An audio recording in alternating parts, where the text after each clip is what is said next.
Coucou les amis, nous sommes le vendredi 3 avril 2020, c'est la Saint-Richard, bonne fête à tous les Richards. Nous sommes à J+21 de la fermeture, hélas, de Disneyland Paris, la fermeture temporaire. Et pour rendre votre confinement plus magique, Disney+, arrive en France enfin mardi, J-4, on a hâte. On reviendra en détail en fin d'émission sur certaines créations originales de Disney+, restez avec nous. Mais d'abord, on enchaîne avec les grands anniversaires dans l'histoire Disney, bien plus encore, c'est tout de suite après le générique.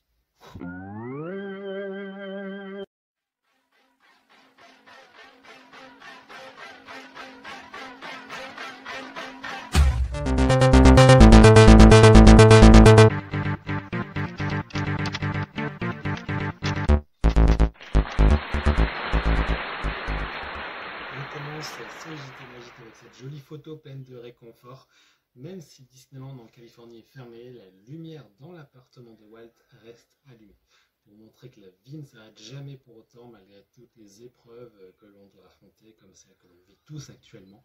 Pour la petite histoire, donc pour ceux qui ne connaissent pas, Walt Disney avait un petit appartement sur Main Street, USA, où il appréciait d'observer les invités entrer dans son parc. Ça se trouvait juste au-dessus de la caserne de pompiers et il allumait autrefois sa petite lampe pour signifier qu'il était présent. Depuis sa disparition, donc le 15 décembre 1966, la lampe est à tout jamais restée allumée. Et c'est donc encore le cas aujourd'hui malgré la fermeture temporaire du parc. On commence donc avec les grands anniversaires dans l'histoire de Disney, l'histoire avec un grand H, donc c'est-à-dire qu'est-ce qui s'est passé un 3 avril dans le monde Disney dans le passé. Avec cette date, tout d'abord, le mercredi 3 avril 1946, donc il y a 74 ans. C'était la naissance de Richard Bellis, un compositeur californien notamment connu de la sphère Disney pour avoir créé les arrangements entendus dans le générique de la série The Twilight Zone, donc la quatrième dimension en français. Et donc dans notre attraction de la fameuse Tour de la Terreur, The Hollywood Tower Hotel. Mais ce n'est pas tout, il est aussi celui qui a créé en quelque sorte, en partie, la musique de Indiana Jones Adventure à Disneyland en Californie, pas notre Indiana Jones à nous, et aussi toutes les attractions de Star Tours. Il y a 59 ans, naissait l'acteur Eddie Murphy. Donc le lundi 3 avril 1961, il a joué le personnage principal du film Le Manoir hanté, les 999 fantômes, inspiré de l'attraction originale Haunted Mansion. Vous le savez, la version californienne de Phantom Manor. Il était également la voix originale de Mushu dans le film Mulan. Et je suis sûr que vous avez certainement vu ce film, Le Manoir hanté, les 999 fantômes. Dites-moi en commentaire si c'est le cas et surtout quelle était votre scène préférée, peut-être celle-ci, que vous voyez avec la fameuse boule de cristal de Madame Léota, on adore. Il y a 48 ans, le lundi 3 avril 1972, c'était la naissance de Lake Aline Baker, qui interprète le personnage de Amy, la mère de famille présentée dans la série Disney Channel Bonne Chance Charlie. Et une date un peu moins gaie, c'était le dimanche 3 avril 1994, il y a 26 ans aujourd'hui, le décès de Frank Wells, un grand homme américain qui a commencé à Warner Bros. Pour finir donc à Disney. Il est devenu le président et directeur des opérations de la Walt Disney Company en 1984 et donc pendant 10 ans jusqu'à la fin de sa vie. Le film Le Roi Lion lui est d'ailleurs dédié. On va aller un peu plus dans les réjouissances. Donc il y a 24 ans, cette date du mercredi 3 avril 1996, le partenariat entre Disney et Mattel. Disney et Mattel annonçait donc un contrat pour des produits basés sur les personnages Disney. Au même moment, donc toujours en 96, un nouvel espace Muppets Courtyard à Hollywood Studios. Oui, c'était une sorte de mini-land au parc audiovisuel de Walt Disney World Resort, donc en Floride, consacré aux fameux Muppets. Le mardi 3 avril 2001, donc il y a 19 ans aujourd'hui, c'était la sortie des 102 Dalmatiens en DVD, digital versatile disc et aussi en cassette VHS, vidéo home system. Je ne sais pas si vous vous rappelez un peu des VHS ou si vous êtes trop jeune et que ça me donne beaucoup de vieux. La dernière date de ces grands anniversaires dans l'histoire Disney, c'est le jeudi 3 avril 2014, il y a 6 ans aujourd'hui, la diffusion aux US du dernier épisode de la série dérivée de Once Upon a Time in Wonderland. On continue avec vos anniversaires à vous, mes collègues Arthur et Maria, joyeux anniversaires si vous regardez cette vidéo, mais également mes amis Facebook Océane, DLR, Nadine Motz et Kevin Rodriguez.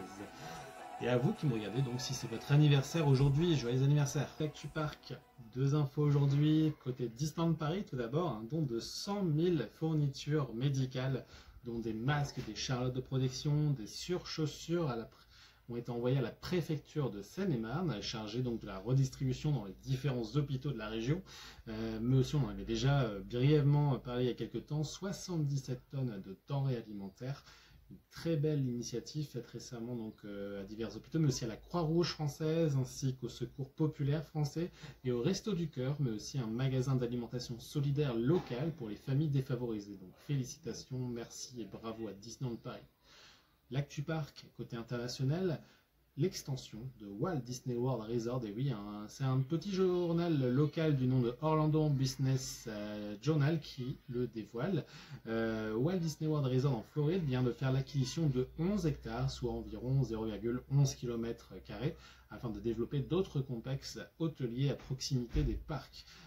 Disney World qui fait déjà 111 km² de superficie, soit un peu plus de la ville de Paris.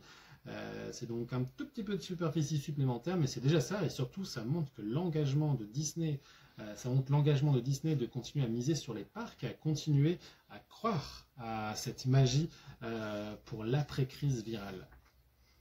L'actu média maintenant, aujourd'hui, au-delà donc pour les programmes télé, au-delà de Desperate Housewives, Grey's Anatomy, Malcolm et Zorro diffusés tout au long de la journée du lundi au vendredi.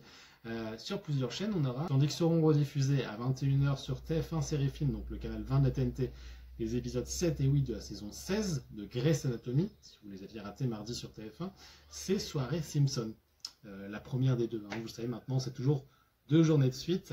Donc aujourd'hui, vendredi sur Sister, le canal 22 de la TNT, dès 21h05 et au moins jusqu'à 1h30, 2h du matin, pour les rediffusions de la saison 25.